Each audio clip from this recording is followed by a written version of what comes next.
Você vem falando desse assunto aqui há alguns meses. Queria que você mostrasse para a gente a linha do tempo que você preparou, porque é tanta informação, tanta data, que se a gente fica perdido, que acompanha assim tão de perto, imagine o assinante. Então, mostra, por favor, para a gente aqui esses números, essas informações, por favor. Essa é uma ideia importante para todo mundo conseguir compreender o que aconteceu. O Banco Master vinha há bastante tempo com... havia suspeitas a respeito da saúde financeira da instituição. E aí, em 28 de março desse ano, o BRB, que é um banco público de Brasília, anunciou a compra de ações do Banco Master, mais da metade do Banco Master. E a partir desse momento, é uma compra que precisa passar pelo crivo do Banco Central. Quem começa a estudar esse caso é a diretoria de operações do sistema financeiro. O diretor até ontem era Renato Gomes, ele saiu do Banco Central, terminou o período dele. E chega o processo dentro do Banco Central até setembro, quando o Banco Central diz não. Há, inclusive, quem diga que houve uma divergência na diretoria do Banco Central, mas essa diretoria diz não para essa compra. E o processo todo, por obrigação jurídica, vai para a Polícia Federal. E é nessa avaliação do Banco Central que se compreende que há problemas de provavelmente inflar ativos do Master para vender mais caro. Então, dizer que vale mais. E aí isso vai para a Polícia Federal, que vai dar na operação que a gente vai falar já já, que se chama Operação Compliance Zero.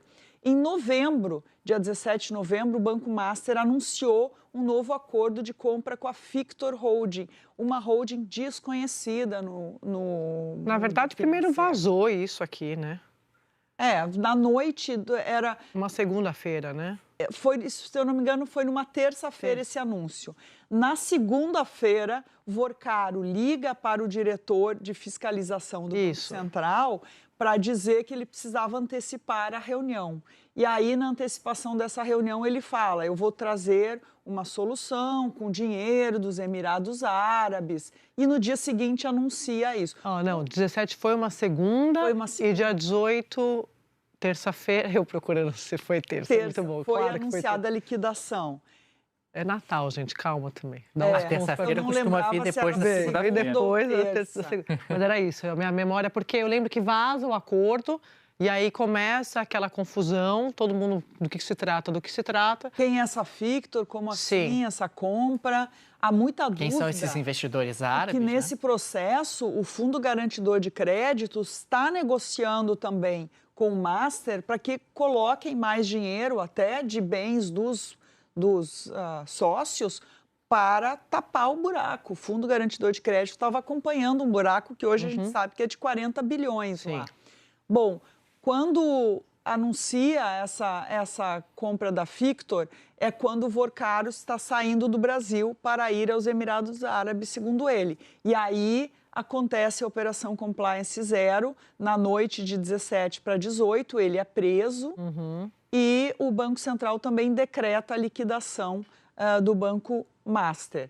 Aí, já Vorcaro preso, há uma turbulência no mundo político pelas conexões de Vorcaro com o mundo político. Eu ainda vou trazer aqui detalhes porque o celular de Vorcaro é considerado explosivo, ele não deletava nada das conversas. Então, hoje esse celular... foi apreendido nesse dia, imagina. Foi apreendido, está no backup da Polícia Federal. O ministro Dias Toffoli determinou sigilo completo. A CPI do INSS obteve esse material e Toffoli deu apenas acesso ao presidente do Senado a respeito disso. Lembrando que há um fundo do Amapá, assim como do Rio de Janeiro, que colocou muitos milhões no banco. É o segundo, né? Rio, Amapá.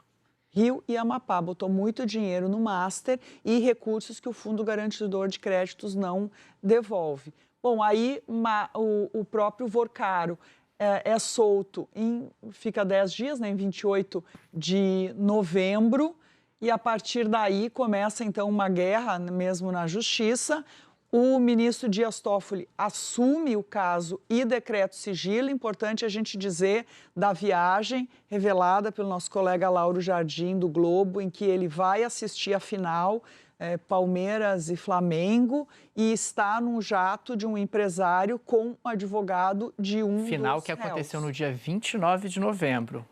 E aí, na sequência, Não. ele... E ele atendeu ao pedido desse advogado. Da defesa. Ele, no mesmo dia, a viagem ocorre no mesmo dia em que Toffoli assume o caso, né? E aí ele decreta sigilo 2 de dezembro.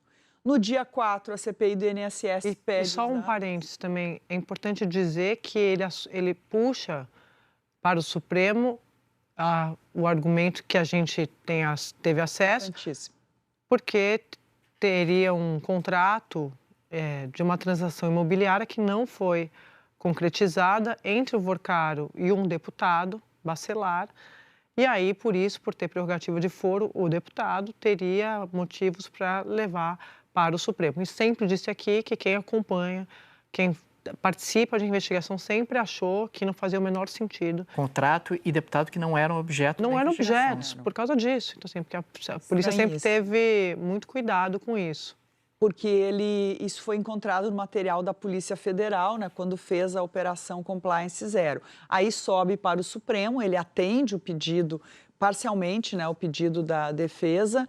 A CPI pede os dados vão para a CPI, mas aí, na sequência, o ministro Toffoli dá apenas acesso dados ao presidente do Congresso Nacional, Davi Alcolumbre.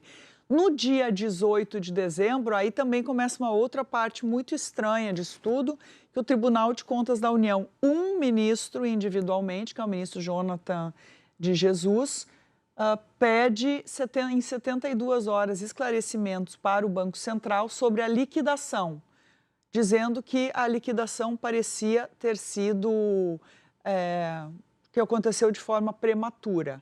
Outros ministros do TCU estranharam muito essa decisão.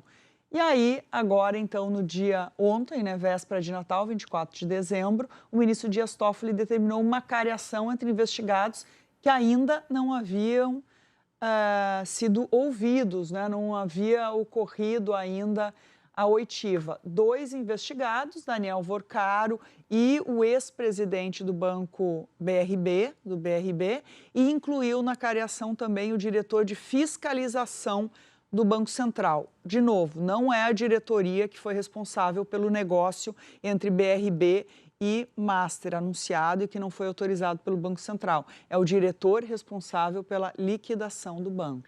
Daniel, consegue explicar para a gente? Pode voltar aqui, por favor, Fê, para o dia 28 de março, porque eu me lembro muito bem quando o BRB anunciou essa decisão e as pessoas não só não entenderam, como o BRB também, né? Muito ligado ali à cúpula, a integrantes da política.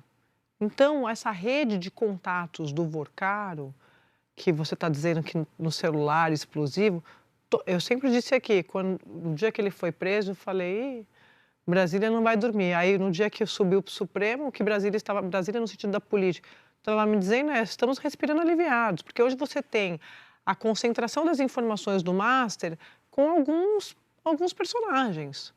Toffoli, Alcolumbre, você mostrou ali, foi para a CPI, e quem está investigando, e os advogados. Mas estou falando do mundo político, são esses grandes personagens. Então, Brasília conseguiu, não estava mais tomando remédio para dormir, entendeu, Daniel? Mas aqui, BRB anuncia a compra de ações do Banco Master. Explica por que chamou a atenção o BRB e depois a Fictor. Chamou a atenção, em primeiro lugar, no caso do BRB, por conta do valor. O valor que o BRB se propôs a pagar pelas ações do Banco Master foi considerado, na altura, completamente desproporcional. Sim. Soma-se a isso o fato do BRB ser um banco estatal, consequentemente que tem ali na sua diretoria pessoas que são ligadas ao mundo político e que, consequentemente, são permeáveis a alguma influência política. Isso gerou ainda mais estranhamento.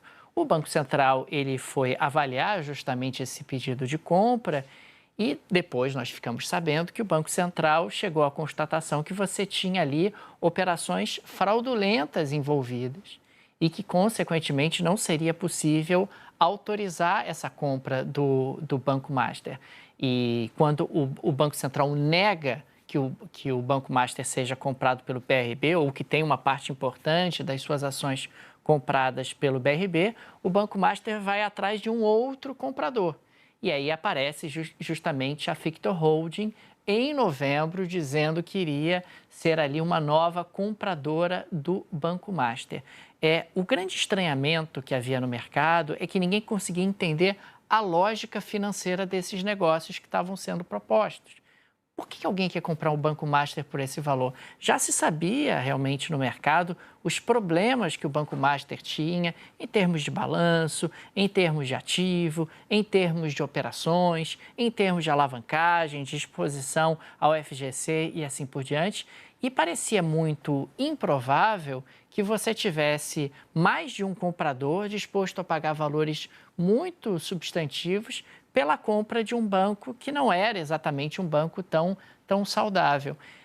Isso foi criando ali um caldo de estranhamento no mercado e, somado às investigações que aconteceram no âmbito da Polícia Federal, levantando aí questões relacionadas à fraude, que levou também a essa panela de pressão a explodir com a operação policial em novembro. Eu só queria trazer uma informação sobre como está o processo de liquidação dentro do Banco Central. Há um liquidante externo que foi nomeado e ele tem 6 meses a partir ali de novembro para apresentar o balanço do banco. Então, realmente passar em revista tudo, bens, enfim, e aí apresentar isso ao Banco Central. Quer dizer, ainda está num processo inicial de revisão de todos os valores do banco.